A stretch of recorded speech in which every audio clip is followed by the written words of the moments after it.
Politique. Au Gabon, le général Oligui promet des institutions plus démocratiques, mais sans précipitation. Le général Brice Oligui Nguema a promis des institutions respectueuses des droits humains, mais sans précipitation, fermant ainsi la porte à l'opposition, qu'il exhorte à rendre le pouvoir aux civils. Lors de rencontres menées à un rythme effréné avec les forces vives de la nation, des partis, le corps diplomatique, les organisations internationales et les bailleurs de fonds, Brice Oligui Nguema a insisté sur le fait qu'il voulait rassurer à l'intérieur comme à l'extérieur du pays. Mais en promettant une nouvelle constitution et un nouveau code électoral, le nouvel homme fort du Gabon, qui doit prêter serment en tant que président de la transition, lundi, a fermé la porte aux principaux partis de l'ancienne opposition. Ces derniers l'exhortent à rendre le pouvoir aux civils en le confiant à Albert Ondoosa, arrivé officiellement deuxième à la présidentielle du 26 août, qu'elle considère comme frauduleuse. Paris suspend sa coopération militaire. L'armée dit avoir perpétré son putsch parce que les résultats proclamant Ali Bongo Ondimba réélu avaient été truqués et que son régime était marqué par une gouvernance irresponsable et imprévisible, ainsi que par la corruption.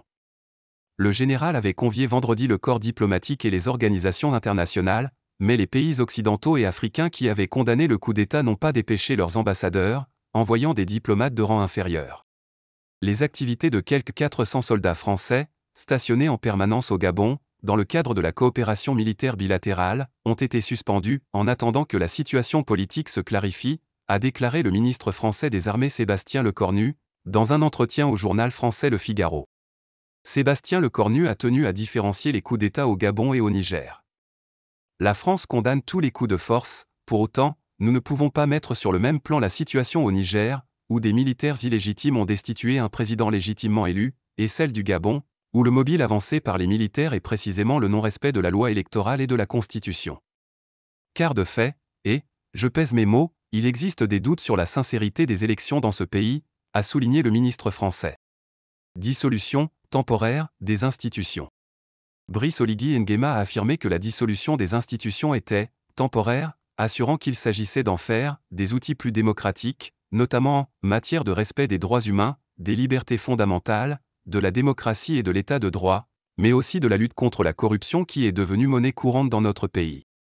Devant la société civile, le général Oligui, chef de la toute-puissante garde prétorienne de la famille Bongo, a ensuite promis une nouvelle constitution et un nouveau code électoral, mais sans confondre vitesse et précipitation.